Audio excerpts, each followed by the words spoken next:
Okay, good afternoon, everyone. Good afternoon, sir. Good afternoon, Confirm. sir. Okay, so everybody can hear me loud and clear, right? Yes, sir. Okay, so um, we are starting for today.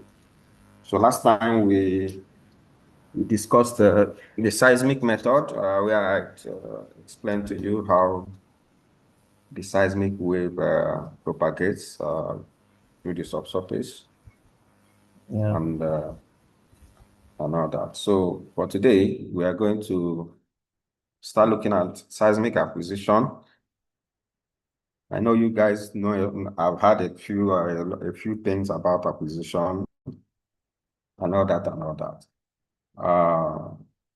So we're going to look at those some acquisition info, what those you know about and those you've not heard about before. So while we proceed with that, so I hope everybody can see my slide clear. Yes, we can see it. Okay.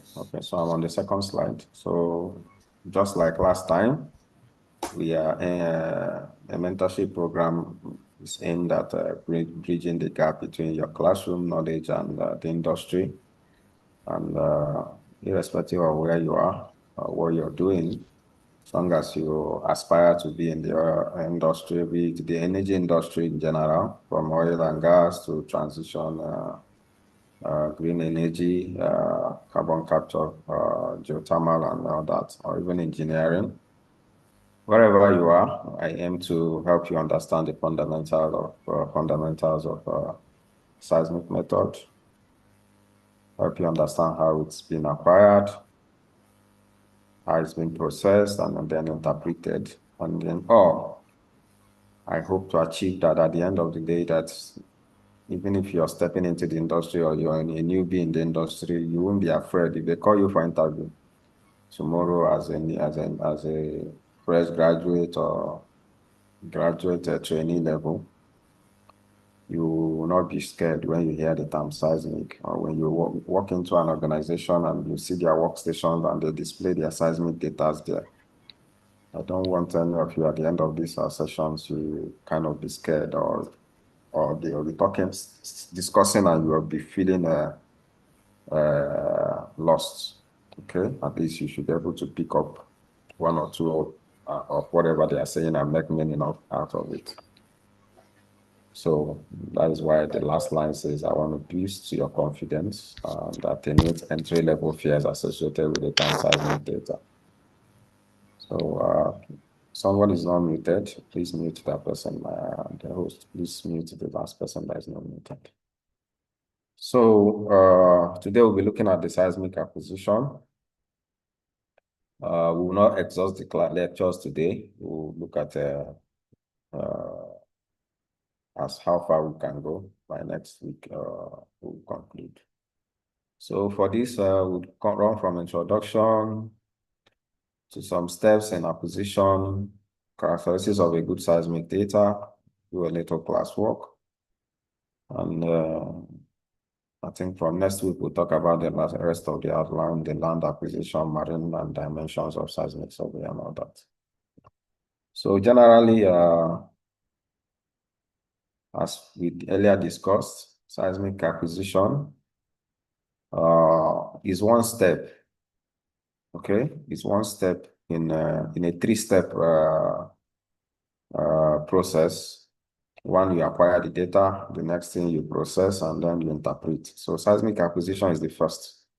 When you come to the seismic exploration, using exploration seismology, seismic acquisition is the first step. Okay, it's a whole big job on its own. Okay, then seismic acquisition basically means generation of artificial seismic waves. We discuss what waves are, and you understand that part. So when the wave is propagated, it gets to the rock boundary, just as shown on this cartoon. It reflects, which I understand. I hope all of us understand that aspect based on our last lectures. And then there is the waves when they reflect, they go back to the receivers who pick them up, okay, and record them. And at the end of the day, we are aiming at getting an image of the subsurface, okay, through these artificial generated seismic waves. So, still part of our introduction. At the end of the day, when you finish acquiring seismic data, what you'll be looking at is something like what we have here in the down part. These are what we call the short gathers. Okay, and there are some steps or the key steps that we take in acquiring seismic data. It's not just like seismic data is not something that an organization wakes up one morning and run into, okay, and say we are going to acquire data today and they go start it. It's a tedious process, okay. So first they have to plan it and design their survey. So they need to design what they want to achieve, what the seismic acquisition survey will look like, decide on the spread configuration they will use, and deploy their receivers and their sources and all that, do their navigation and positioning before they even start shooting, and then recording their shooting and storing the data, and then looking at the data quality after they have acquired it. Okay, if the data quality is good, then they proceed. If not good, they'll have to reshoot. So it's pertinent, it's very important to note that seismic acquisition is not a one-day project. It's not a one-week project. It's not even a one-month project, okay? So in acquisition, it takes a lot of time. Some companies can do acquisition for a whole year. There's a particular organization that is currently have been acquiring data since 2023. So that's like 2 years now. We are opportunity to be doing part of the processing for that project. And they've been acquiring for like 2 years now. So when they acquire, they bring for processing and all that. So it's not a one-day project. And before you do that, a lot of things go into play. The first thing is that you have to plan what you want to do, which is your survey design and all that.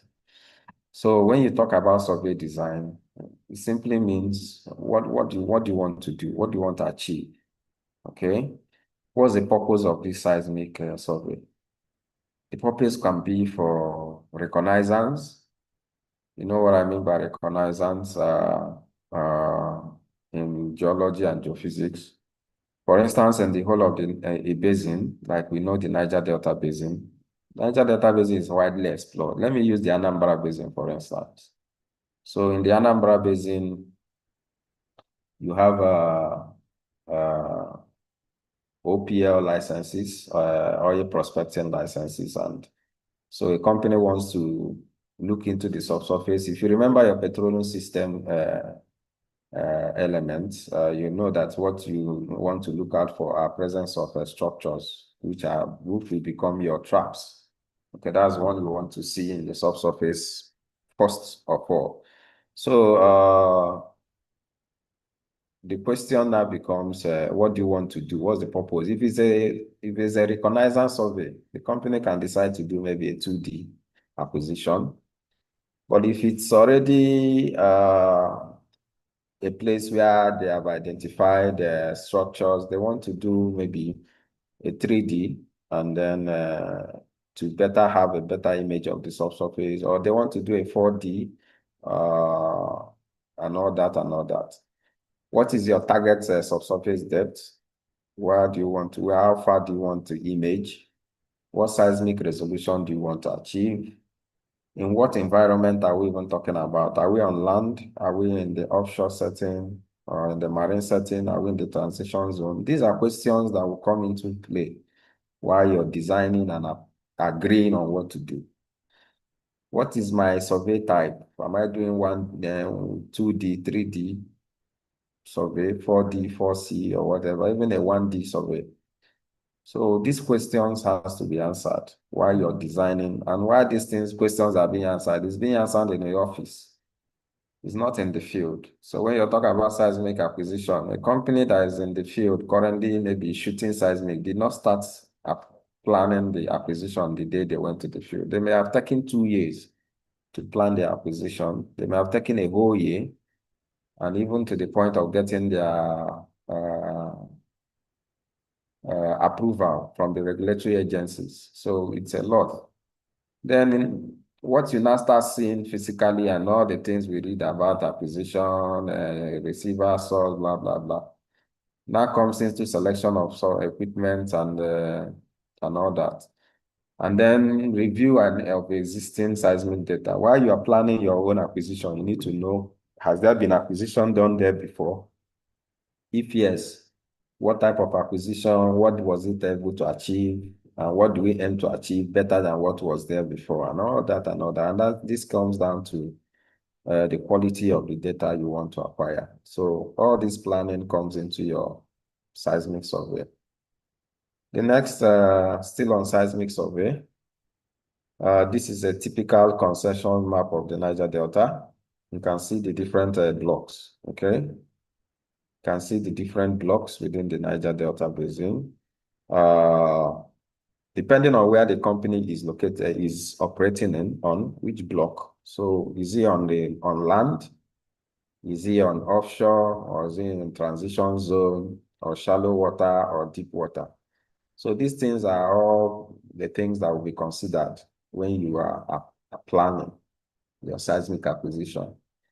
What is my target depth? What is my resolution and all that? So these things are questions that will come to, that will have to be answered, okay, during your seismic design, survey design, in terms of the objective and all that.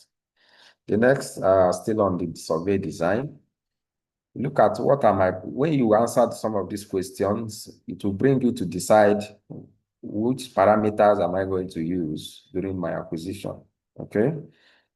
So what parameters will be used during acquisition? Maybe I'll get a pen. I'll try to illustrate here. Which parameters will be used for the acquisition? What's my bin size?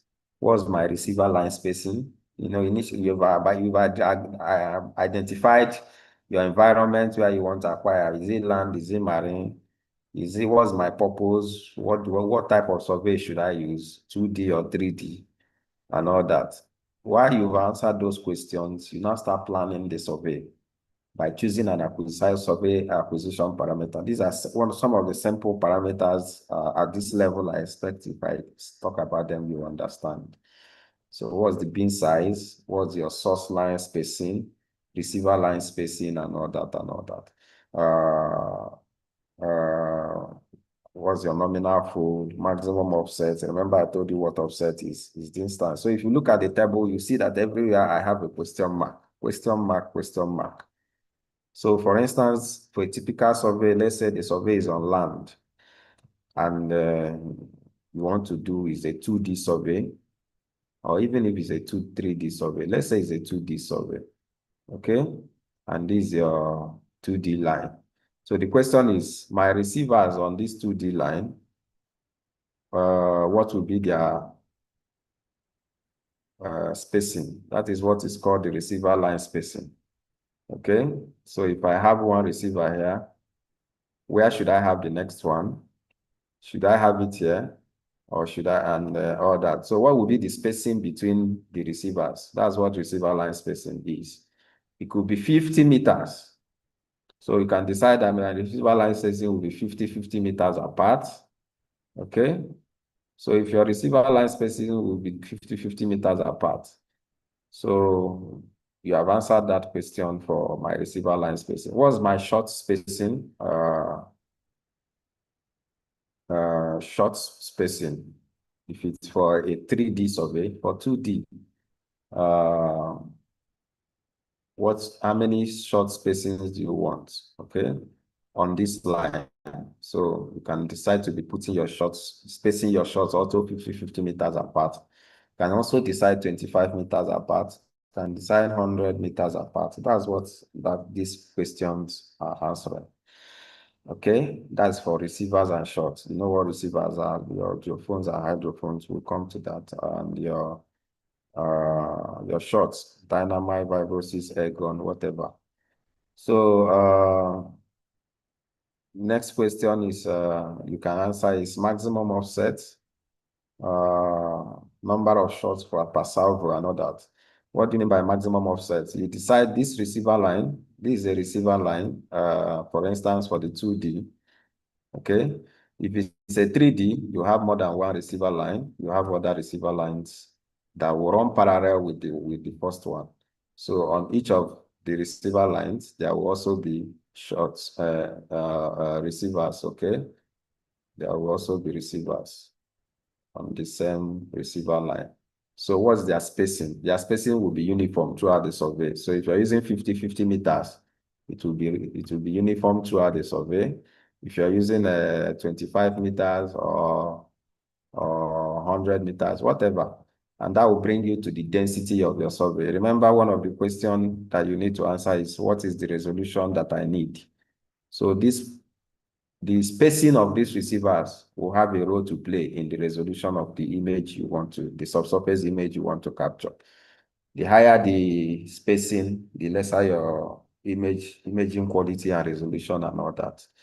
So what's my maximum and minimum offset? Your minimum offset is most likely going to be around 35 to 50 meters because of depending on what your line spacing is. But your maximum offset will be something where the maximum length of this line, let's say the line extends to this place, and another line stops here. This one is maybe this long, and this one is stopping somewhere here. So your maximum offset is the length of the longest line. So this line, this is a receiver line 1, line 2 for a 3D, for instance, line 3, and line 4. Okay, this most times is up to 6 lines. Line 5 and line 6, that's the minimum they normally do. Okay, up to 6 lines. So your maximum offset is the maximum length of the longest line. So the longest line here is line 3. So what's the length of this line 3? That will tell you the maximum offset of your seismic data. So when you hear them talking about maximum offset, that's this. This is what it means. Minimum offset. The minimum offset will be from here to here. That is for your receiver. But if it is for, when you talk about maximum offset, it could be the maximum offset in terms of the line, receiver spacing, and all that. So your maximum offset, I've identified that for your line. And your minimum offset, sometimes some lines may be very short.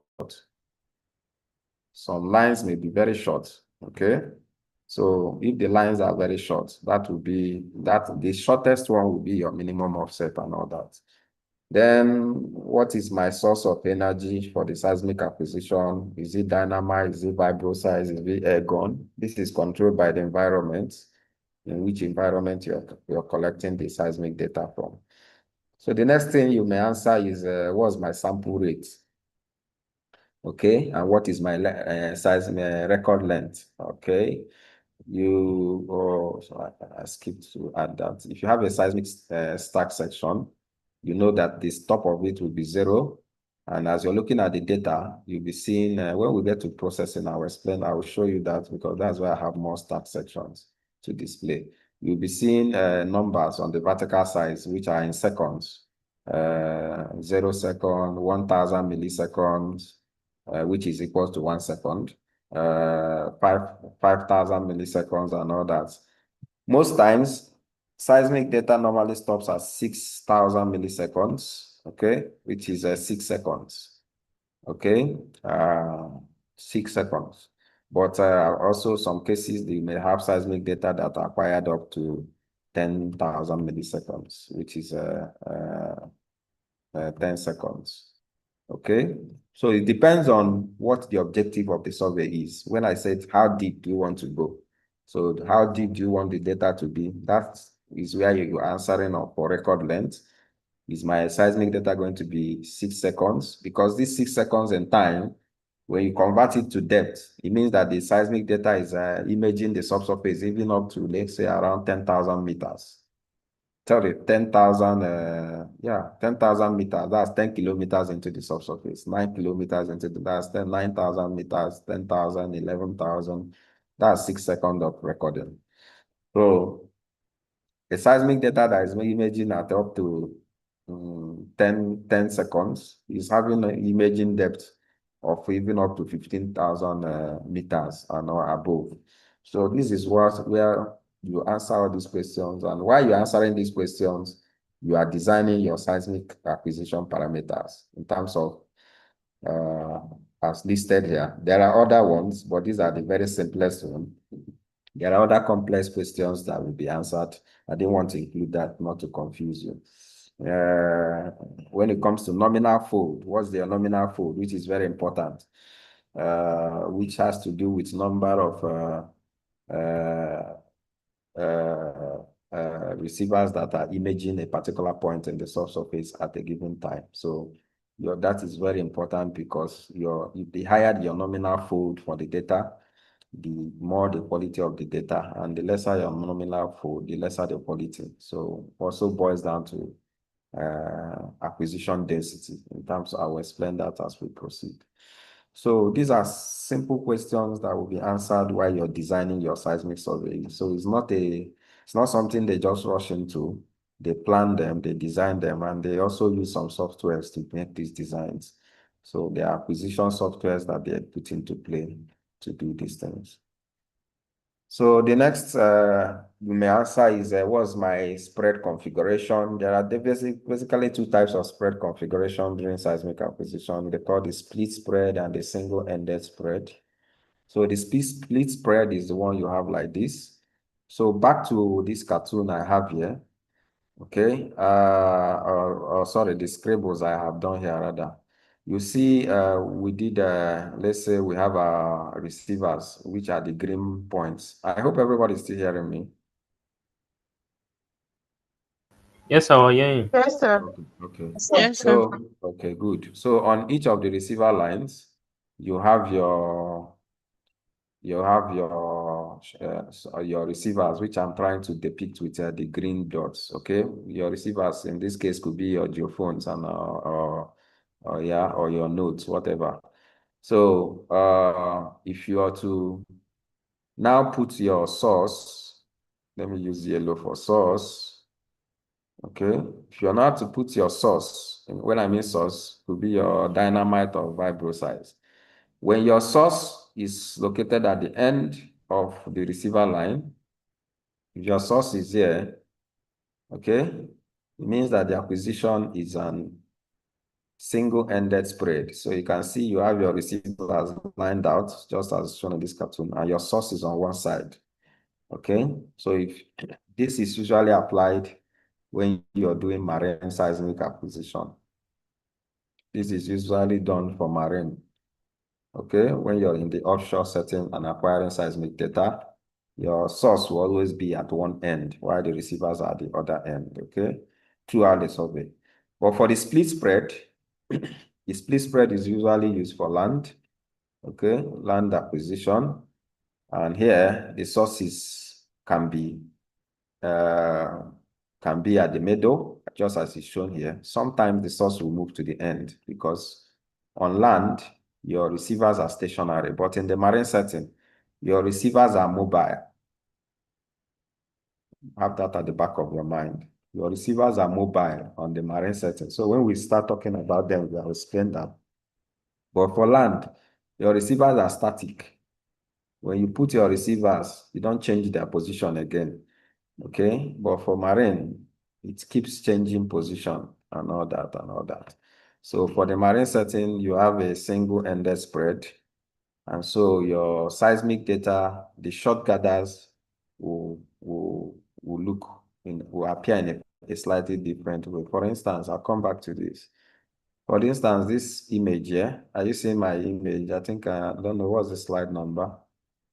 Are you seeing this image where I said introduction continued? Yes, we're seeing it. Okay, Yes, so sir. it's changing. Okay, good. So this is what your result will be like on a split spread design. Okay, because it's a split spread design, your receivers are on both directions. These are what your seismic, use the T, let me explain with the 2D. This is what your seismic data would look like. For instance, for a 2D line, because while acquiring it, the source was in the center here, and the receivers were spread in both directions. Okay, so you have something like this. But if you do an end split end, sorry, one-ended design, just as shown, the 2D line will not look like this. It will, if it's in the marine setting, the data will look like this. Okay, the shape of the data will look like this. So this your seismic data will have a meaning that the source was here, while the receivers were all spread out in one direction. So that's what I wanted to point out. When we start talking, when we get to further down in acquisition, I think that will be next week. I'll show you images on that. So you have your split spread and your single-ended spread design. So these are the questions you'll be answering. You'll be asking and answering while you are planning the seismic acquisition. Then the next thing I would like to talk about is orientation. Orientation. If you have seen a seismic data that is acquired within the Niger Delta region, you will notice something. In fact, every seismic data you see on the top of the data, you see your orientation in terms of coordinates. You know, your north, south, east, and west, right? Okay, so on the seismic data, I copied this image from, got it from the internet. You can see this is typical seismic data from the Niger Delta. You can see that here you have the north, okay? And here will be the south. And this is a typical inline, okay? Whether it's a 2D line or even it's a 3D inline, this will be this. Now, in terms of orientation, on the left, you have this image of the Niger Delta, map view of the Niger Delta showing different depot belts. If you remember the depositional geology of the Niger Delta and how deposition occurred, sediments were transported southward from the north. And so within the Niger Delta, we have, these are faults. Where's my lesser pen? You have these faults which segregates the depot belts, right? So, and this is the coordinate system, the north, the south, and you can see. So in the Niger Delta, for instance, if you want to acquire seismic data within the Niger Delta, you have to pay attention to the orientation of your faults, which are the major structures within the Niger Delta that you want to image, right? Now, your faults, if you remember, if I'm to draw a cartoon that shows a fault, am I getting this cartoon right? Okay. Let's say this is your fault. If you're to put it in 3 dimensions, okay, yeah. I'm to put this in 3 dimensions.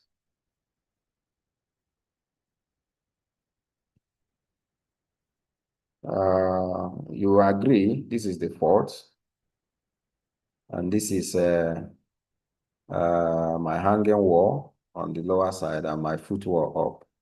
So for this fault, the fault is dipping this way. This is the deep direction of the fault, and this is the strike. If you remember dip and strike, okay. If you remember dip and strike in your structural geology. So if you remember that, you will see that on this image of the Niger Delta, that these depot belts that are bounded by major growth faults, the faults are striking in this direction. These are the strike of the faults. But all of them are dipping this way. They are dipping towards the south. Okay, they are all dipping towards the south. This is the dip, and this is the strike. That's my green pen. If you remember, I don't know if I'm confusing anybody. This is your dip, and these are your strikes. Does that make sense? Do we still remember this thing I'm saying? Yes, sir. I need another response. Do you still remember? Good. Yes, sir. So Yes, when yes. it comes to your acquisition, your planning your seismic acquisition, you have to know the dip and strike direction of the structures that you want to image. And looking at this Niger Delta image trend, you cannot run your seismic line in the strike direction. If you run your seismic lines, your receiver lines in the strike direction, you will not see anything. You will not see anything. Okay?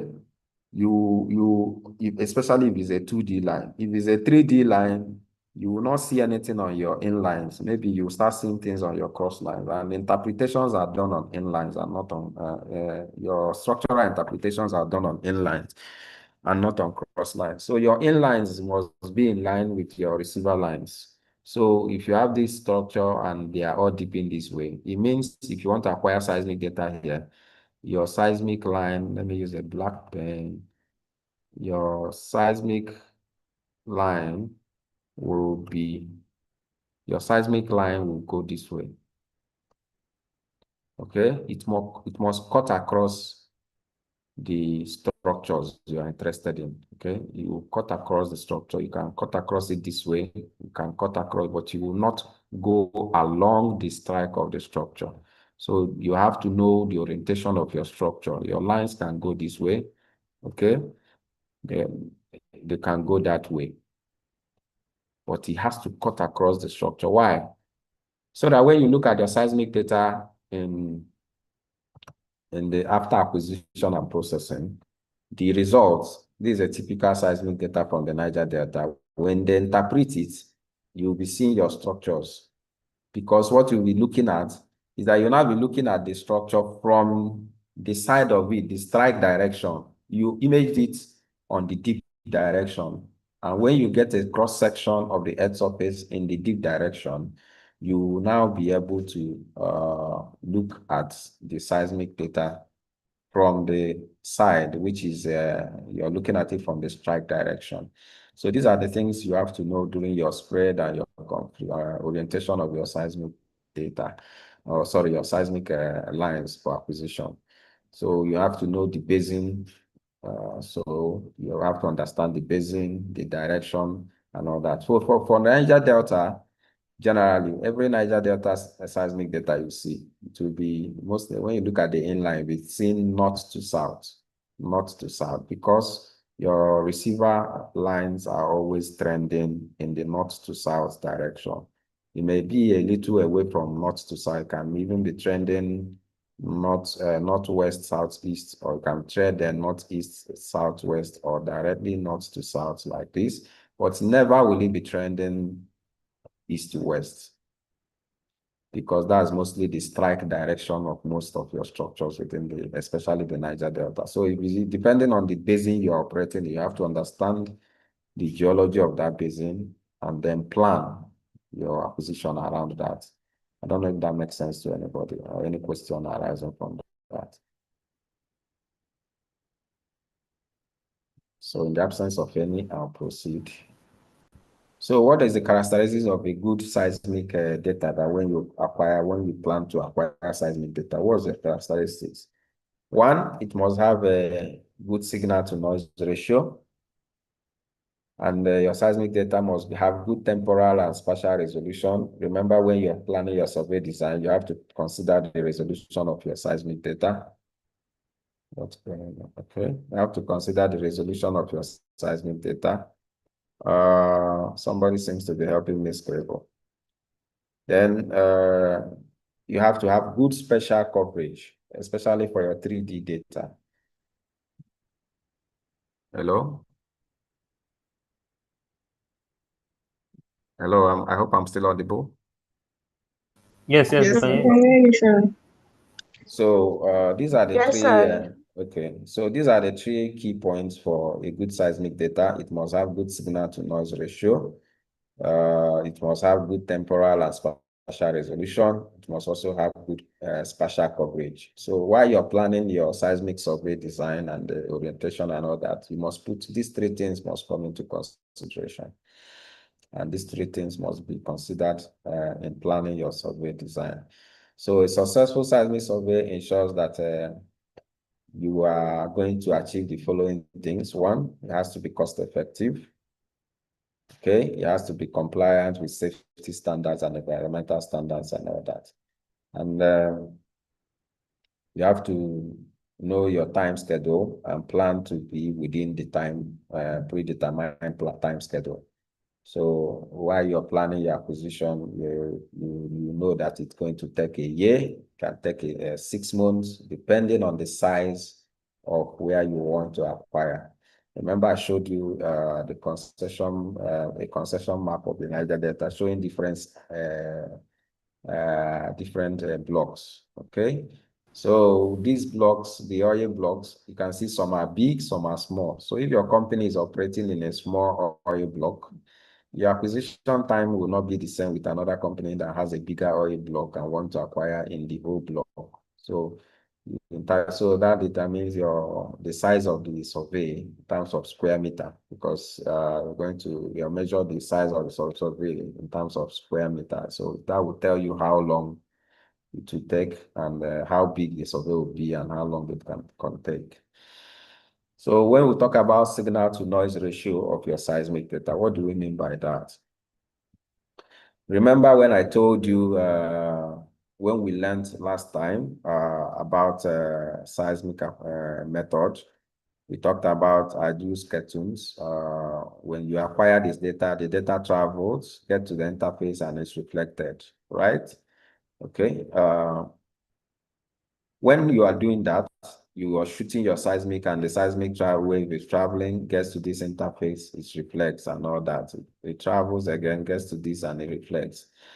When these things is occurring, this wave that is reflecting from this seismic the stratigraphic boundaries, the seismic wave that are reflecting here that you calculated the refraction coefficient and got the amplitude and all that. The seismic wave that is coming back to the surface and is being recorded by these geophones, okay, as long as it is the ones that were reflected from the geologic rock boundaries, they are known as your signals. So when you hear signal to noise ratio, the term signal means your reflected seismic waves that are coming from the geologic boundary, because that's the one you're interested in. You know, everything comes back to your geology. You're interested in knowing, you're using the seismic data to image the subsurface, reproduce the geology of the subsurface. And by doing so, it is those waves that are reflecting as those rock boundaries that will tell you there's a change in geology from one rock type to another rock type due to change in what? Acoustic impedance contrast, which give us your reflection coefficients and all that. So those waves that reflect at those rock boundaries are known as your signals. But because we are dealing with wave, remember, it's not just when you shoot your seismic data, it's not just your primary waves that will transmit, okay? Your primary waves will go, sorry, your body waves will be generated, your surface waves will also be generated, remember? So you don't, but your instrument or your receivers are going to be picking your primary waves, okay? So every other wave that returns to the receiver, okay, is now a noise, okay? Is now a what? A noise. Even your refracted, you know, we talked about refraction seismic. Even your refracted seismic wave is a noise for us in the exploration seismic method. Somebody that is doing refraction seismic survey for engineering purpose, the reflected wave is now his own noise. He's interested in the refracted. But for us in exploration seismology, you're looking at the reflected seismic wave, which those reflected seismic wave are termed as signals. While every other thing that is recorded, both your refracted wave, your surface waves, and all the reverberations, even primary waves that behave that are multiples. I will explain that as when we get to processing. Even multiples, even though they are primary waves, but they reverberated or rebound between the rock units, they are all going to become noise in your data. So the target in acquisition of your seismic data is that you're going to have high signal to noise ratio. What does it mean? That the seismic recorders, the receivers, will record more of signals, which are the reflected waves, more than noise. You need to record more signals more than noise so that your data will be easy to process and your data quality will be high. So your high signal to noise ratio is achieved by increasing the signal level while trying to reduce the noise amplitude. So from acquisition, that is where you start planning for high signal to noise ratio. Where am I acquiring the data? How am I going to spread my seismic receiver lines in the field rather, because this is where you start planning for acquiring data with good signal to noise ratio, high signal to noise ratio. You determine the source and receiver geometry that will reduce or source generated noise within your data. So that is it for one characteristics of a good seismic data. So if we look at the seismic short gather here, this is also a 2D gather. You look at it, you see different events. Okay, you see that here. Let me use a pen. You see here, you see some lines that are trending like this. Okay, you also see the ones that are trending like this. You see the one that is trending like this. These ones are, all of them I've shown you are noise. I'm showing them with red line. Sometimes you even see one strong event or that will just be like this on your data. These are all noise, okay? Now, but also if you look at the data, you see another one that is trending like this. I'm using a green line to show them. Like an arc. We call it hyperbolic shape. These are your signals. So when we get to processing, that is why I included processing in this training. You understand why we have these signals shaped this way. You see them shaping like a semi-arc. We call semi-arc shapes like this. Okay, these are your signals. They are hyperbolic in shape. That's the correct terminology. They are hyperbolic in shape. So your interest in the seismic data for a good seismic data is that these signals, the one on green, will be more than the ones I've shown with red. So if the signal to noise ratio is poor, you will not even see any of these hyperbolic shape signals. Or noise will mask everything. You'll be looking at the data, you not see anything. Only noise everywhere. So the aim of acquisition is to get these characteristics of a good seismic data, have high signal to noise ratio, so that if you look at your data, you'll be seeing the signals on itself without even applying processing. The signals are clear. And then your noises will be less. So when they are doing processing, there will be less noise to remove from the data. Okay, the next thing we will talk about, is there any question before we proceed on this? Any question? No, I don't have any. Okay. Any other person? Any question? Okay. In the absence, I'll proceed. So when you talk about also characteristics of good seismic data, good spatial coverage. Good spatial coverage of the seismic data. Good spatial coverage. Remember when we were talking about acquisition parameter, we talked about maximum offset, minimum offset, and all that. So if you have in the subsurface, this is your earth surface, this is your house in your village, and you want to image a particular geologic structure that is here. Let's say this growth fault and this associated rollover anticline that's occurring at a particular depth in the subsurface. And you want to image the structure. This is a fault, okay? And this is another, maybe even another fault like this. Okay, you want to image these structures. The width of this structure in terms of is like this. Maybe from here, let me use another color. The width of the structure is from here to here, likely, which may be on the surface. On the surface, it's about, on the surface from here to here, maybe it's about, maybe it's a 2 kilometers, or maybe, yeah, 2 kilometers, for instance. Or let me say 1 kilometer, let me not use 2. 1 kilometer, for instance. That's the length of this structure from beginning to end. So if you want to image it, so shown as this on this diagram, this is the structure that they want to image, okay? Your acquisition, your maximum offset for your receiver line is not going to be, because you are presuming that this structure is this wide. You're not inside the ground actually, but you're presuming that in the subsurface that the faults there may be this wide within your block, and you want to image.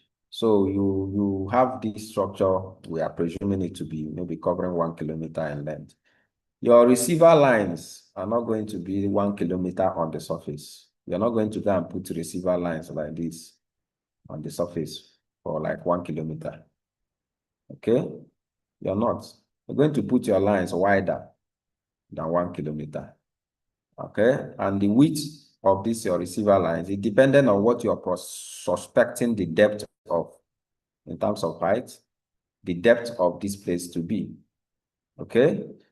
So in other words, when you're not hearing them talking about offset, their offset is the distance they're going to place these receivers on the surface. So they can decide to go, since this is about 1 kilometer, maybe at great depth is occurring at about 3 kilometers into the subsurface. Okay, so on the surface, they will put their receiver lines to be up to maybe 5 or 6 kilometers. So since this, let's go back to this. So if this is our structure that you're interested in, on the surface, your receiver lines will be this long.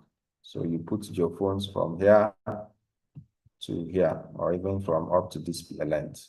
Why? So that if you shoot your seismic, for instance, your short point is here. If you shoot from here, when your seismic wave travels to this depth, remember our Snell's law, it will reflect on this surface and go back to a receiver far away. But if all your receivers are close in this area, if you shoot here, you will not image this structure properly. So in acquisition, your spread on the surface determines your coverage, your spatial coverage of your seismic data. So a good data coverage requires good definition of inline and receiver line spacing. So while you are all doing all this, you're going to be planning, what is my receiver line spacing based on what I want to image? Should I put my receivers to be spacing for 400 kilometers apart? Or should I put them to be spacing 600 kilometers apart and all that and all that? What is my target horizon, just as I've explained on my cartoon?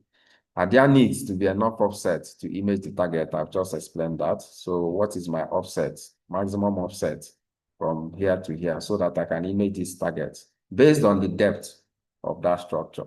Because all these things are the questions you're supposed to be answering at the survey design stage, the survey objective. So while you're answering those questions, your aim also is to get a good spatial coverage within the subsurface. So in order to explain that further, you can see this structure. I have this structure that is like 1 kilometer down and 100 meters wide. If I put 4 receivers that are 50 meters apart, okay, and I start shooting, I hope there's no lag. You're still seeing my slides. Yes. Yes, no lag. Okay. So if you have your source in this point, at this point just shown, this first receiver, okay, this first receiver may not see this structure. It will not even see it. The second one will see part of the structure. The third one will see. The fourth one will see. So in all that, with just this few number of receivers on the surface, spaced at 50 meters apart, for instance, you are able to image half of this anticlinal structure, okay? The first half of the anticlinal structure, that's what you are able to image. And to image that, you only use 3 receivers, receiver 2, 3, and 4. They were the ones that were able to image this place based on the position of your source. Look at your source position. Okay, so few and widely spaced receivers, which are your geophones, will give you poor image of the subsurface. So that's where your spatial coverage and your survey density planning comes in. Only one half of your structure is imaged because you have just few of this your receivers on the surface. Okay. If you increase the number of receivers, this time I have more receivers. How did I increase the number of receivers? Look at the first one. My receivers were at 50 meters apart. So the distance between these receivers are 50 meters apart. So if you look at a typical survey seismic acquisition parameter sheet, they will tell you receiver line spacing 50 meters. Some surveys you see receiver line spacing 25 meters. So the one with 25 meter have higher number of, means it will have higher number of geophones. It means the receivers will be 25 meters apart, but here is 50 meters. So if we do the same thing we did that before, we'll be having 25 meters spacing for our receivers. It means we'll use more number of receivers for the same length, for the same distance of coverage. So we'll be having 8 receivers. Okay, so if our short point doesn't change, meaning our source is still where it is, you can see that the receiver 1 and 2 did not do anything. They didn't see this structure we are targeting. We are targeting this structure that contains hydrocarbon by my cartoon. We didn't image it. Receiver 3 is the one that is now seen. Remember the seismic ray, when it travels, the ray path, it traveled, got to this point, and then it reflected. So receiver 4, 5, 6, 7, and 8. Still on survey density. So covering the same length of distance or offset rather on the surface. Now we have 8 receivers as against 4 receivers before. We're able to use 6 of the receivers to image also half of the structure. Just half of the structure, this part of the structure. We didn't image the whole structure. So even though we've increased our survey density, our spatial coverage is still low. So our imaging is still poor. Okay? Our imaging is still poor. Only half of the data was also what? Was still imaged. So if we increase our spatial coverage using our current survey density of 25 meters receiver spacing, you will now see that when our receiver spacing, this is where the last one stopped. When we added more receivers, so let's assume that, I don't need to assume, I need you to calculate. When our receiver spacing is 50 meters, what was our maximum offset? From here to here, what was our maximum offset? I need an answer. 200 meters. 1, 2, 3. It was 150. 150. Wow. 150, not the number of receivers. The spacing between them, we have 150 meters. Okay, so our spatial coverage is small. When we did, we will increase survey density. Our spatial coverage was still 150 meters because we are now using receiver spacing 25 meters apart. Okay, we are still on 150 meters. But when we now increase our spatial coverage on the next, at still 25 meters apart, we are still on 25 meters receiver spacing. What is our current spatial coverage in terms of our current offset of our receivers? This 25. Somebody tell me 1, 2, 300. 300 meters. 300, okay, 300 meters. Okay, okay, 300 meters. So that is what happens. So if you have this increased spatial coverage with an increased receiver density of 25 meters receiver spacing, you can also now see that when you propagate your seismic wave, one, you have image half of the structure, and also you're also able to image the other half of the structure. Does that make sense now? So I don't know if I'm making more sense to you. Yes, sir.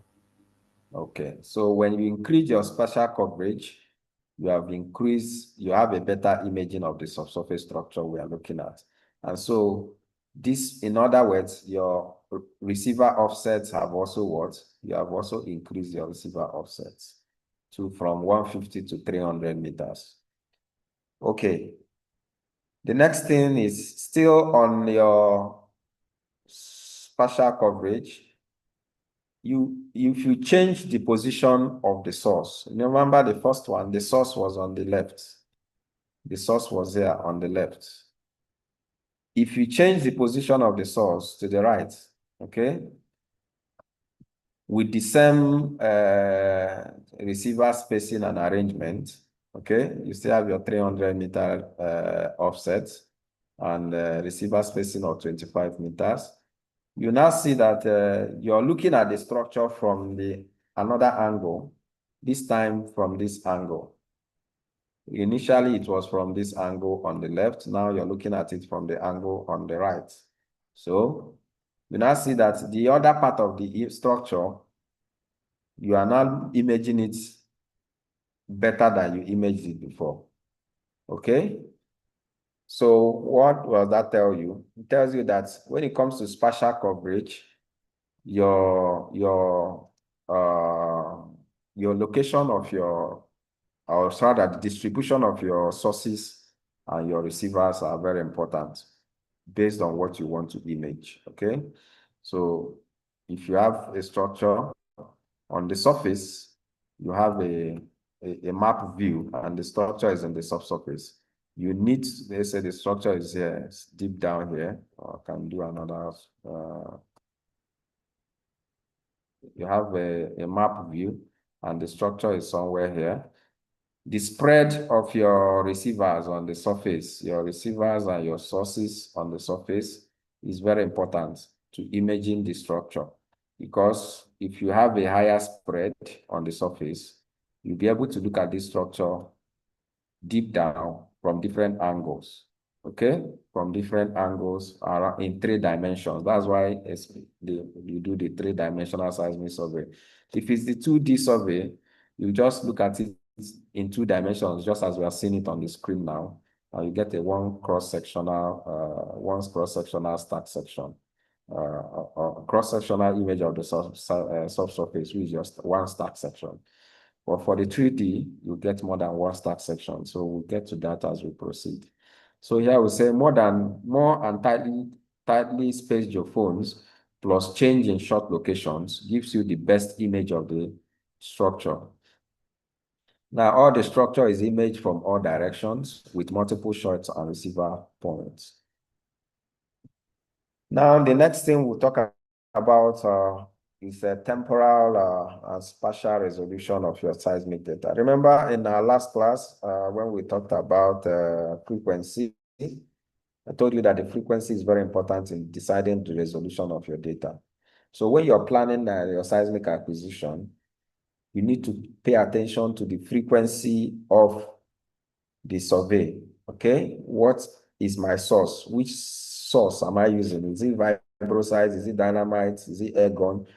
What frequencies of wave would they be generating?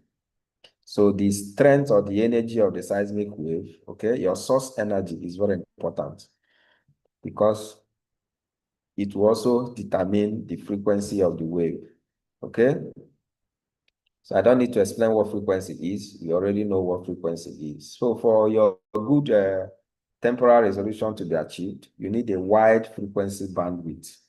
So when I mean wide frequency bandwidth, we have what we call the frequency spectrum. You have this amplitude in the y-axis, okay, in decibel, measured in decibel, dB, and then your frequency measured in hertz on the z and the x-axis, okay. So you need let's say your frequency, if you have frequency of, let's say here is 10, here is 20, maybe 20, 30, and so on and so forth. So your maximum frequency in normal acquisition is most times is always around 240 hertz. That's the highest frequency recording. So you have your seismic frequency spectrum graph. It will look something like this. You have your low frequencies, which is from, this is 0. So you have your low frequencies this way, and then the amplitude, your amplitude keeps increasing. Remember, the vertical is amplitude. When it gets to the top, it kind of stabilizes, and then amplitude can start decreasing on the high frequency side. So that's when you now say frequency bandwidth of your seismic data. You need your seismic data to have a wide frequency bandwidth such that, yes, you have from low frequencies to high frequencies. The amplitude of your low frequencies will usually be lower. The amplitude of the high frequencies will usually be also below. But you need a frequency bandwidth such that from about 5 hertz to about 100 hertz, they will be having high amplitude. Okay? You'll be having high amplitude recording of frequencies between 5 to 100 hertz and other thereabout. You'll be having high amplitude. So because at that frequency, you'll be able to have a good resolution in terms of your spatial resolution. So what factors that affect your resolution? One is your frequency, then the survey density, as we have seen. What 4 geophones will image is not the same as what 8 geophones and 10 geophones or 100 geophones or 1,000 geophones will image. And then your receiver and your line spacing, I've also demonstrated that in the previous slide. The spacing between the receivers and the shots is very important. You have to have a tighter receiver spacing. The minimum they normally use in the industry is around 25 meters, a maximum of about 50. Okay, anything bigger than 50, the resolution of that data is going to be very poor. Okay, it's going to be very poor. Then the frequency of your data. I'll try to explain frequency distribution within your data. The higher your frequency of your seismic of the data, of the seismic wave that was used to acquire the data, the better the resolution of the data. The lower the frequency, the lower the resolution. This is what I mean by that. Okay, this is the second image is what I mean by that. If you look at the cartoon, you have cartoon A and cartoon B. Okay, so cartoon A, the same geology as in cartoon B, cartoon B. They are both the same image, the same geology. Now for the A, the frequency of the seismic data, somebody can calculate the frequency and tell me, can we count the frequency? Or we can count together. One, how many heads?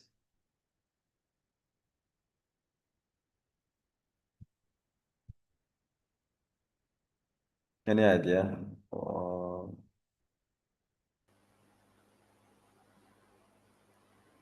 Hello, are we together? Yeah. Remember we did this in the last class now. How many Yes. heads? So for this, Okay, you this have one. a, pardon? Is this Look this at picture or the last picture? the first one. We are looking at the first one. Look at this angle. I have a frequency. I attach a frequency, the wave to the geology. You can see this wave. You can see the frequency of the wave that is attached. You can see my laser pointer. What's the frequency of this wave? 4. 4. Okay. 4 hertz. Yes, 4 heads. Okay, good. 4 hertz. What's the frequency for the second one?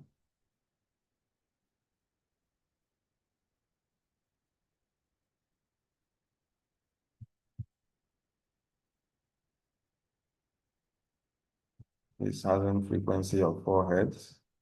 So 12 hertz. Is that what you saw? Okay. So,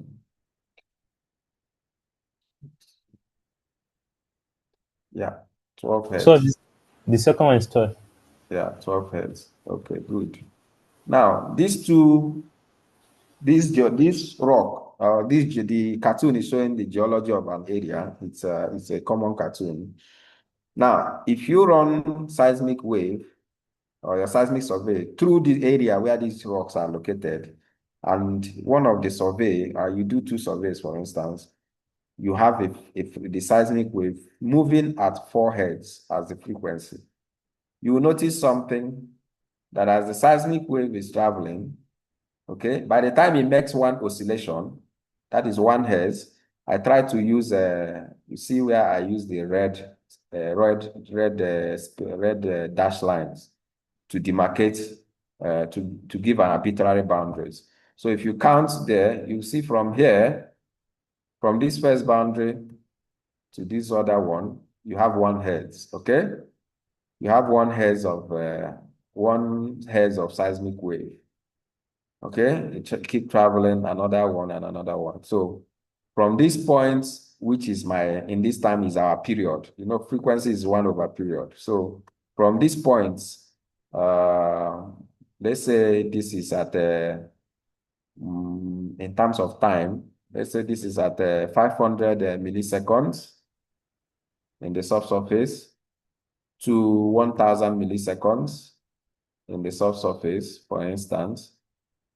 The frequency of the seismic wave that traveled through is 1 hertz, right? From here to this place, 1 hertz passed through. What's the geology of this place? You can see this rock unit 1, you can see this other another rock unit 2, another rock unit 3, and another rock unit 4, and another one 5. The seismic wave that passed through here will most likely not resolve the geology here, okay? It will most likely not resolve the geology properly. It will be giving you, if the acoustic impedance contrast between them is very significant, it can just be telling you, or is not that significant. It can just be telling you that this place is 1 rock and this place is another rock, something like that. Why? The resolution of the seismic, the wave here is poor. So if you look at this place on your seismic data, you'll just be interpreting maybe 2 rock units. But geologically, there are about 5 rock units within this place. But because the frequency of the seismic wave is poor, it cannot resolve this rock unit within here. So also in this other section, we have another rock, different rock units within a different time frame. So the geology will be poorly resolved in terms of resolution because the frequency is low. Well, if you come to this other part where you have a frequency of 12, for instance, so you can see also we have the same cartoon 1, 2, 3, 4, 5. From this period, from this 500 milliseconds to 1000 milliseconds, the resolution, the frequency of the wave is like 1, 2, and 3 hertz. So the seismic wave will be able to further give us a better resolution. It may tell us that this is 1 rock unit, this is another rock unit, this is another rock unit.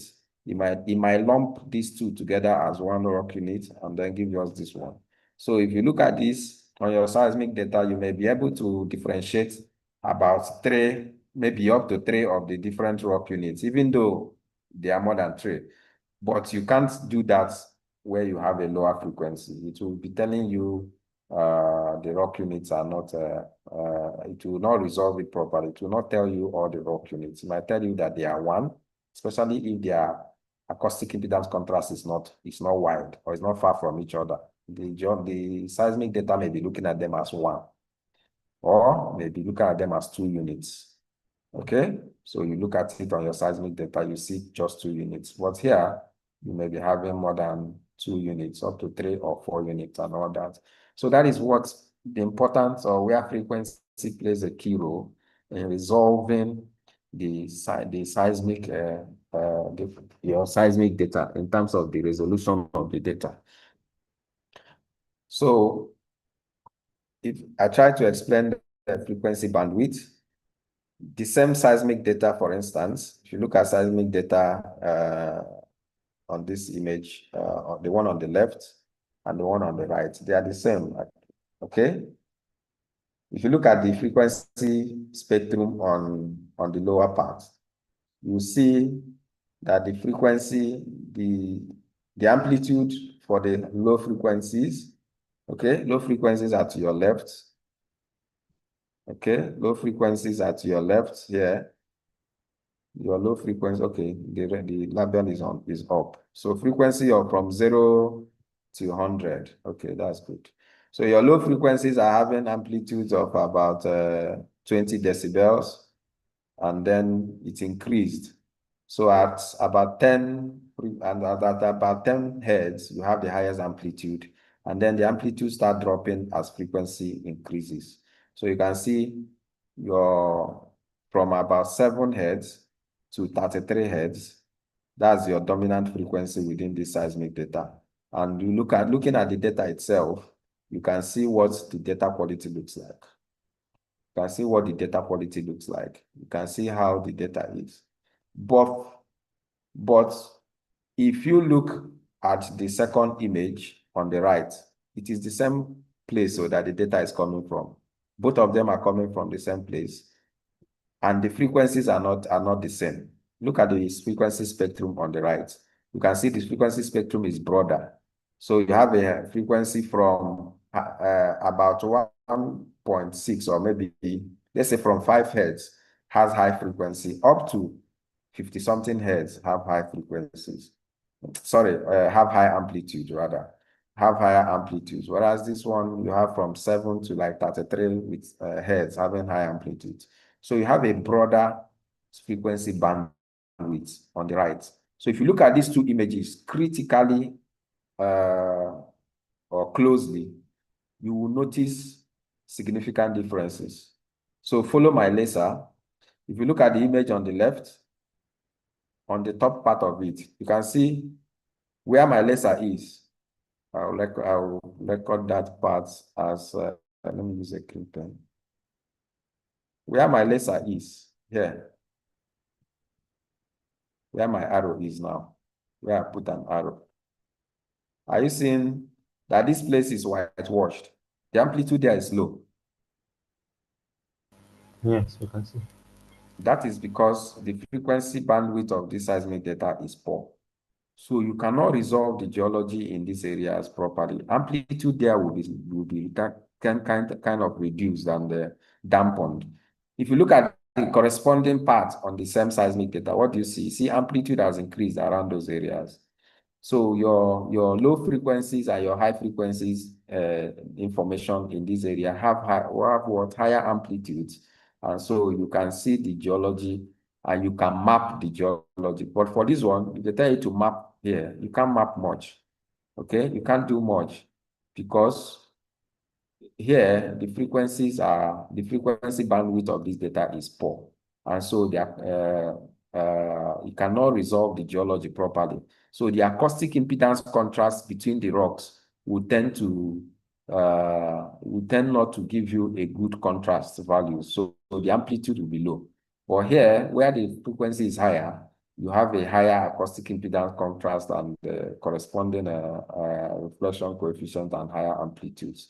So you have this better imaging around the same part. If you also look further into the data, you also see other, you can use yours by yourself. You can now look at the data properly. You now see that the data on the right, has better imaging, better data quality than the data on the left. Okay, so this is where frequency comes in, and frequency is very important. So these two data could have been acquired separately, or it could be the same seismic data that has acquired, but processed by different persons. So when you are doing processing, when we get to processing, it's paramount that your frequencies are very paramount. You don't damage the frequencies, your high frequencies, your low frequencies. You want to preserve these frequencies at all costs, both the frequency of your the high frequencies, your low frequencies, and boost their amplitudes so that your geology can be better resolved. If you look at this part, you see that this place is chaotic, highly chaotic. You're not making anything out of it. Here, it's also chaotic, but the amplitude of the events are stronger. So it's slightly more interpretable than the other. Looking at this other one, look at this section. It's also whitewashed. You can see the amplitude is low, very low amplitude, dampened and all that. Event continuity, very poor. But look at it on the other part, on the right, you can see event continuity is better. Why? Amplitude spectrum is showing you that you have a broadband frequency or frequencies within this data. So that is the importance of frequency and in your seismic data. It helps you in your resolution. So these two data, their resolution are not the same. The one on the right has a better resolution than the data on the left, even though they are the same, they are identical, 100% identical. They are the same data, but their resolutions are different based on frequency. So when you're acquiring seismic data, these are the things that has to be in play, put into consideration when acquiring the data: frequency, distribution of acquisition, and all that. So based on that, we'll do a little classwork and we'll call it a day. When we come next time, we'll now go into the different dimensions of seismic acquisition in terms of the 2D, 3D, and all that, land acquisition, marine acquisition, and all that. And yeah, somebody raised their hand. Okay, can I go ahead to speak? Yes. Okay, good afternoon, sir. Thank you for the lecture. So my question is, before you you set up your seismic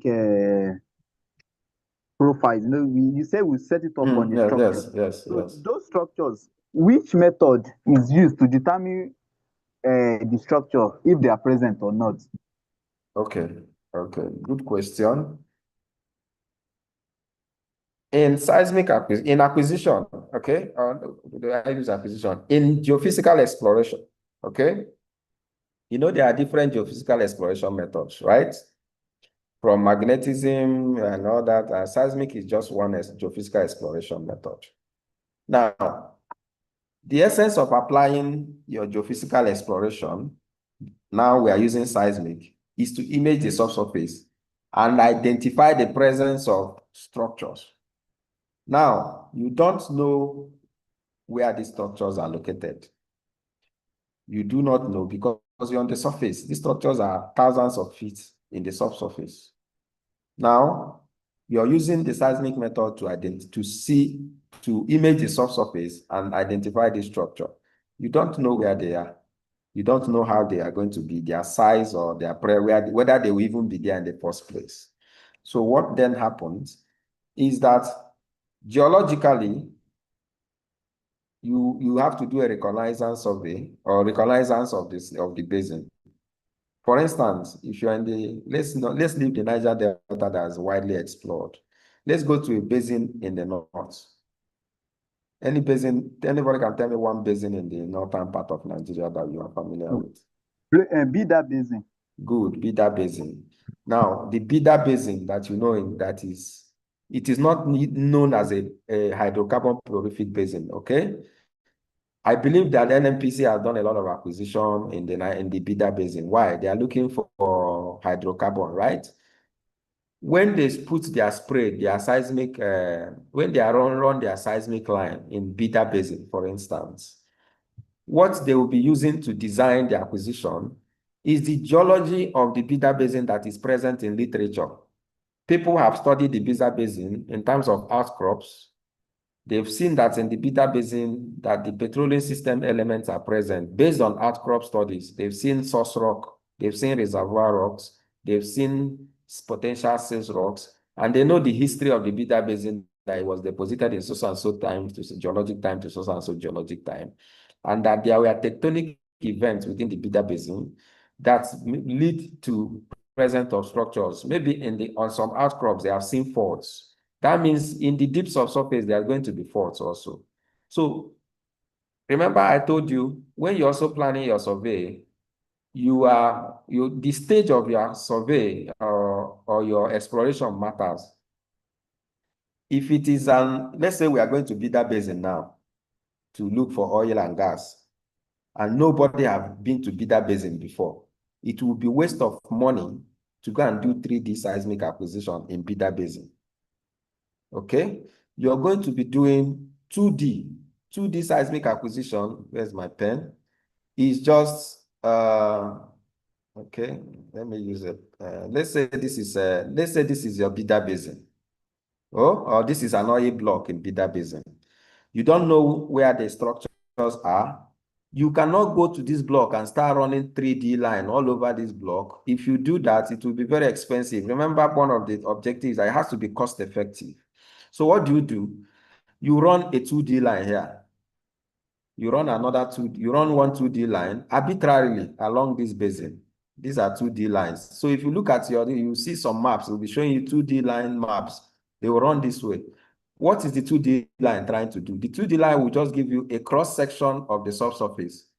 Within that cross section, if you now see a structure like a fault, one fault like this on that 2D line, you can now say which of these 2D line did I see this fault on? Maybe you did 10 2D lines on the whole of your Bida Basin, and you saw a fault on this one, and that fault is somewhere deep in the subsurface.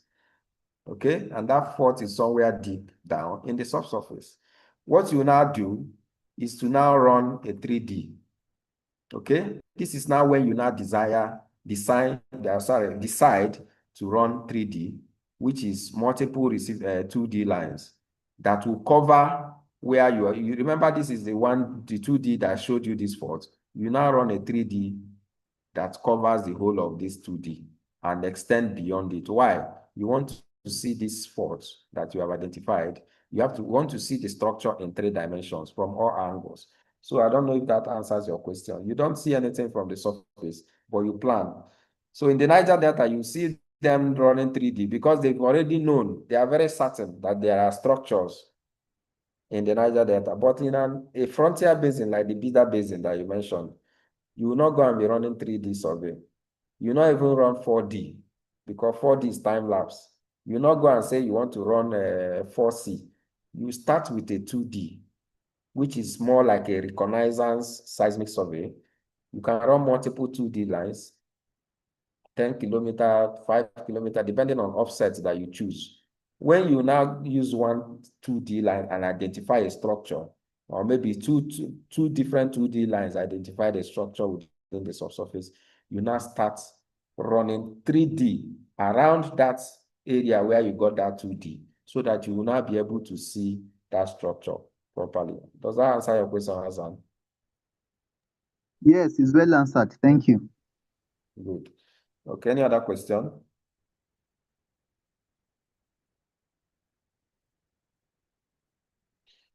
So, okay, we'll proceed.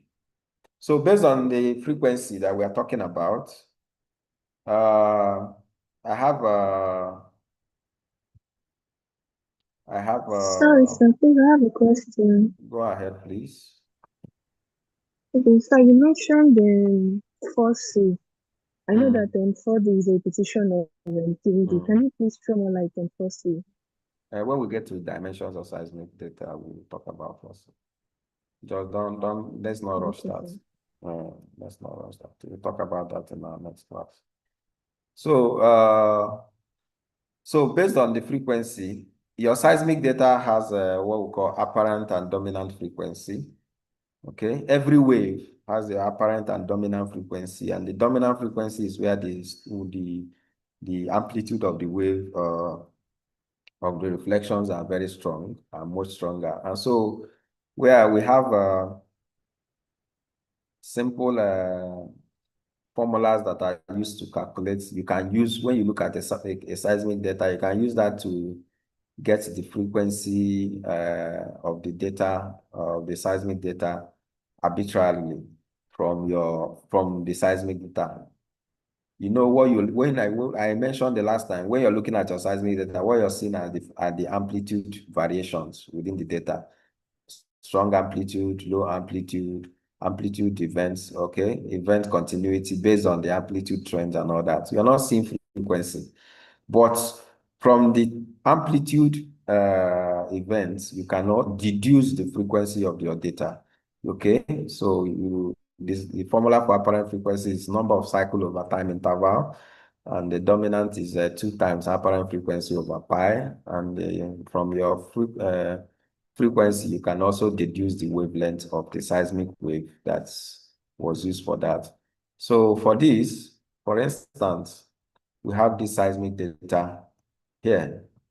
If we are to calculate, you see from this point, from this period, 1.2 to 1.3 milliseconds, you can deduce the frequency. You say this is one oscillation, another oscillation, this is it.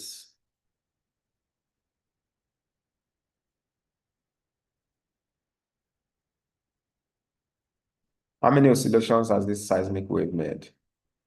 If you remember how we generate the seismic wave, you understand how we made this. How you generate your trace. There are 4 oscillations, right? So there are 4 oscillations here, okay? 4 cycles of the wave. So if you use that for your apparent frequency, remember from this period 0.1 to 0.3, you have 1.2 to 1.3, you have 0.3 in terms of period, okay, which is your time. So if you have your 4 oscillations or 4 cycles divided by 0.1, sorry, not 0.3, 0.1, which is from here to here, you get 40 hertz as the apparent frequency of the seismic wave that gave you this seismic data. So you can also deduce the dominant frequency of the seismic wave around here by using the apparent frequency multiplied by 2 and divided by pi. We know what pi is, 3.14. So we get our apparent frequency. And with that, you can now get the wavelength, meaning if you know the velocity of the seismic wave around here, so we are assuming that the velocity here is, let's say, 2,000, assuming it's just 2,000 meters per second. If you divide it by your frequency, your dominant frequency, you get the wavelength. So your wavelength is from here to here to here. That is a corresponding point on the wave, on your seismic wave. That's peak to peak. So the wavelength is this. So that is to tell you that even on this seismic data, as you're looking at this point as 1.2 milliseconds to 1.3 milliseconds, geologically, the thickness is very high. That's why, remember, in our last class, we said the resolution of your seismic data has resolution limitations. So when you're looking at it with your geology eye, you'll be thinking, or your normal eye, you'll be thinking that it's a small stratigraphic thickness, but it's not. So if velocity here is like 2,000, let's assume it's 2,000, it means that from this point on your data to this point on the data, that you have covered about 73 meters. That's a lot of thickness. 73 meters. Oh, sorry, 78 meters. That's a lot of stratigraphic thickness. But the seismic data is seeing it as one unit. Okay, so that's the limitation. So in between, there could be multiple geologic units here. For your seismic data is interpreting them as one. Why? The acoustic impedance contrast may not be much or may not be differing much, so it's lumping them as one. That is that about resolution and frequency. So if you have another one, where at a deeper depth, we are to measure. If you are to check how many, how many oscillations do we have at this time period? Any idea? 4. Okay, 1, 2, okay, 3, and 4. Okay, so we have 4. So if we are to calculate also, you remember that we said that velocity increases with depth. Okay, so the first example we did was at the shallower depth of 1.2 milliseconds to 1.3 milliseconds. So this one is at 3 milliseconds to 3 seconds to 3.2 seconds. Let me not confuse you guys. 3,000 milliseconds. So when I make a mistake, you don't get carried away. 3,000 milliseconds is the same thing as 3 seconds. So here is 3 seconds, which is 3,000 milliseconds, because I may mistakenly misuse milliseconds and seconds. So don't get confused. So 3 seconds to 3.2 seconds. Or you say 3,000 milliseconds to 3,200 milliseconds. So this is the time period we are looking at. Okay. So your the seismic wave has made how many oscillations? 4 oscillations. So if you use that formula that we used earlier, your apparent frequency will be 20 hertz. Your dominant frequency will be 12.7 hertz. And because we are now at a greater depth than before, or a deeper time than before we were at 1 second, now we are at 3 seconds, the velocity of the seismic wave is expected to have increased. Okay? The velocity of the wave is expected to have increased because velocity increases with depth. So we are having velocity as 4,000 meter per second. So if you use the abdominal frequency on it, you'll be getting our wavelength to be 315 meters.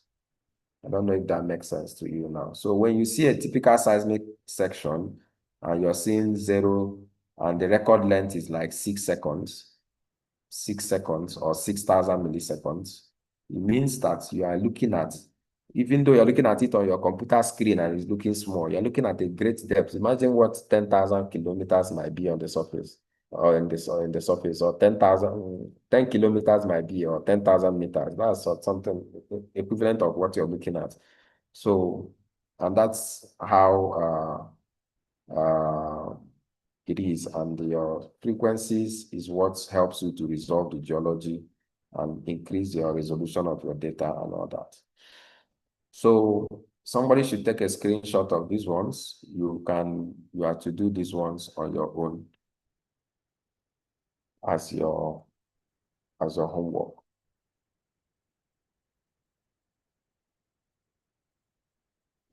We are gradually coming to our 2 hours for today. We have 15 minutes left. So this is where we'll stop here. Somebody should take screenshots and share in the class. This is where the assignment you will do for me within the week. And any question before I continue? Before we round up? Sir, Sure, yeah. please, can you explain what you mean by inline and crossline? Inline and crossline. Okay, when we come Yes. for the next class, I'll explain, but let me briefly touch it now. Okay. If you want to acquire seismic data on the, let's use this map view, let's say somewhere offshore. Okay. Let's use land, for instance. Your seismic data, let's say you want to, this is your oil block, your company oil block, and you want to run your seismic line. You run your inlines. Let me use color pen for red. Let me use this. You run your inlines. Let's say you decide that your orientation of your inline is from north to south or whatever. You have your receiver lines like this for a 3D data to be like this. So you can use multiple, depending on how many you plan to use. Okay, these are your inlines. On these lines is where your geophones will be. Okay, this is where your geophone will be. And I remember what I told you earlier, your inlines must move in the deep, will always be in the deep direction of your structure that you are targeting. So let's say you are targeting a fault in the subsurface that is trending like this and dipping this way. Okay, so these are your inlines, inline direction. So you have the fault you're targeting, and the faults are trending like this and dipping this way. Okay, this will be the direction of your inlines. Now your cross lines, because it's a 3D survey, your cross lines, which pen will I use? Purple. Your cross lines will be this way. You will not put receiver lines, but your shots will be trending like this. When you're shooting the seismic, you'll be shooting it perpendicular to the receiver lines. So the shots will be like this. The shot direction will be perpendicular. So they shoot one shot here, they shoot another one here, they shoot another one, perpendicular to the receiver lines, okay? So they will do it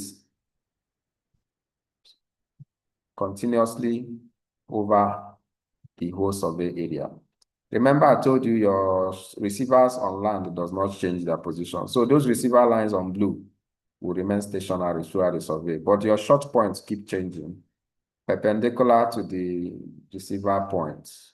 Okay, so at the end of the day, in this your block, you're going to have, after processing the seismic data, you're going to have what we call inline. Your data will be on, you have your inlines and your cross lines. So your inlines will be the ones that are your stack sections that are corresponding to the receiver lines, okay? So you're going to be seeing cross-section of the earth surface in this direction, cross-section of the earth surface in your inline direction, and it's not going to be one, it will be multiple inline stack sections you have. And then you also have cross-section of the earth surface. I believe you all understand what I mean by cross-section as geoscientists. This is a map view of this area. This is a cross-sectional view of this area. You're cutting across this area. From this, my cartoon already existing on the screen. This is a map view, and this is a cross-section. Cutting across the earth. And so you can look at it in depth, in terms of depth, okay? So your inline and your cross line, so you give you, your inlines will be trending in the direction of your receiver lines, while your cross lines will be trending in the direction of your short lines, your short lines and your short points. So you will be having a crisscross of, you have, these are inline, this will be your cross line. This will be your inline, this will be your cross line. So you can have cross section of the earth subsurface in this direction, which is your inline. And then you also have a cross section of the earth subsurface in your cross line and your inline direction. And so when you're doing interpretation, your faults will be mapped on your inline, because I remember I told you your inlines will move perpendicular, will cut across your structures. Okay, it may not be perpendicular to them, but it has to cut across the structures. So that when you look at the cross section, like on this cartoon now, you can see this fault that is showing in this cartoon, this fault here. Okay, because you're looking at this fault from the strike direction and not on the on the dipping direction. So if you look at your cross lines, your cross line will be looking at these faults from the dipping direction. They will not be clear. Sometimes on your cross line, you will not be able to map or identify any faults. But your inlines, that's where you normally see your faults and all that. So That's it for inline and cross line. When we proceed by next week, when we do the next weekend, when we do the next class, I think I have that covered in those slides. I don't know if we have any other question. Any further Thank you, sir. question? Yep. We have about 8 minutes for the class to end. Any other question? Okay, so in the absence of any question, we'll call it a day here. Do enjoy the rest of your weekend. And that would be that for me, from me today. Moderator?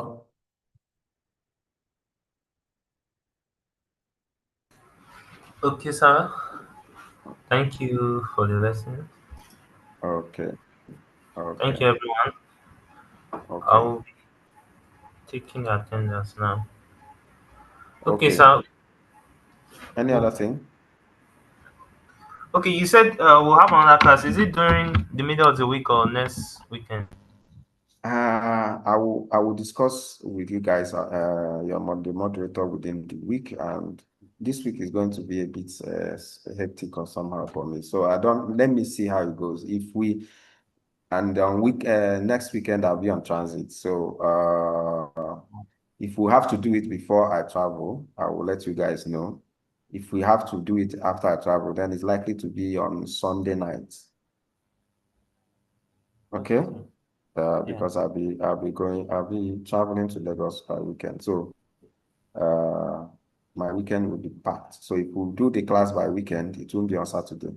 It's likely not going to be on Saturday. So it's likely to be on Sunday evening. By then I would have settled down in Lagos.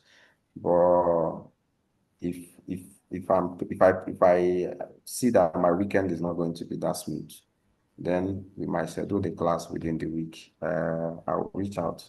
Then before I leave, my apologies. I've not dropped the last slide. My system had a slight issue. I had to change my hard disk. So when I finish my data recovery, I will upload that slide. Please pardon me. I barely just got to this one that we are using today. So thank you so much. Okay, thank you, sir. We really appreciate it. Okay, thank you, everyone. You have a great evening. So, guys, that is the end of the class for today. Have a nice rest of your day. Good night, everyone. Attendance. I've already taken screenshot. Don't worry about attendance. I have taken attendance already, so don't worry about that. Okay. Yeah. Okay, thank you guys. Good night. Well done, moderator. Thank you, Thank Rebecca. you. Bye. Okay, bye bye. So, Bye, sorry, everyone. let me stop the YouTube.